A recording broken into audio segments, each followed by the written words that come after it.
অবকাঠামোটা তৈরি করা আছে 250 বেডের হাসপাতাল, এটা জনবলের অভাবে এটা চালু করা যাচ্ছে না।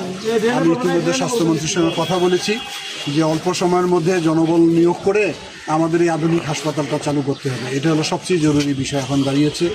কিছু অব্যবস্থাপনা, অপরিষ্কার আমি এটা দেখে গেলাম। আমি 6 ঘন্টার মধ্যে এটা পরিষ্কারের মধ্যে নিয়ে আসতে গেলাম, নাহলে তাদের বিরুদ্ধে ব্যবস্থা গ্রহণ করব।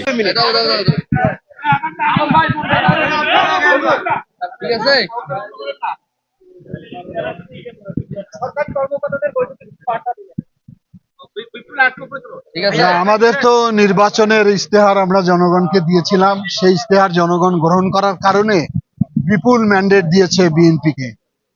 বিএনপির যে নির্বাচনী ইশতেহারের অগ্রাধিকার ভিত্তিতে খাল খনন, ফ্যামিলি কার্ড, কৃষক কার্ড, কৃষি ঋণ মৌকুব, এগুলোর ব্যাপারে অগ্রগতি নিয়ে আমরা আলোচনা করেছি এবং বিশেষ করে লালমনিরহাটকে আমি আলোকিত করতে চাই সামাজিক অপরাধ যেগুলো, বিশেষ করে মাদক, ক্যাসিনো, বাল্যবিবাহ, যৌতুক, এগুলোর বিরুদ্ধে আমরা কিছু মেসেজ দিয়েছি।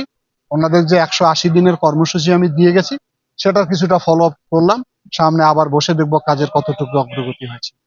হাসপাতাল পরিদর্শন করলেন, হাসপাতালের টার্গেট 180 দিনে আমাদের জেলা সরকারি কর্মকর্তা কর্মচারীরা সঠিক সময় তো আসে না, তাহলে এই যে তাদের কিন্তু ব্যাঘাত করবে না?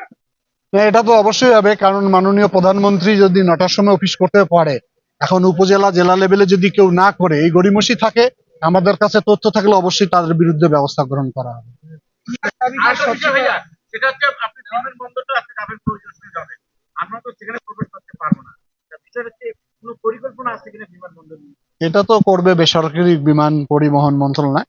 আমি জাস্ট দেখতে যাব আর কি কি পরিস্থিতি, সেটা ওনার সঙ্গে আমার কথা হচ্ছে। তো বিমান মন্ত্রীকে আমি বলেছি, আহ্বান জানিয়েছি, উনিও হয়তো শীঘ্রই আমার জেলায় আসবে।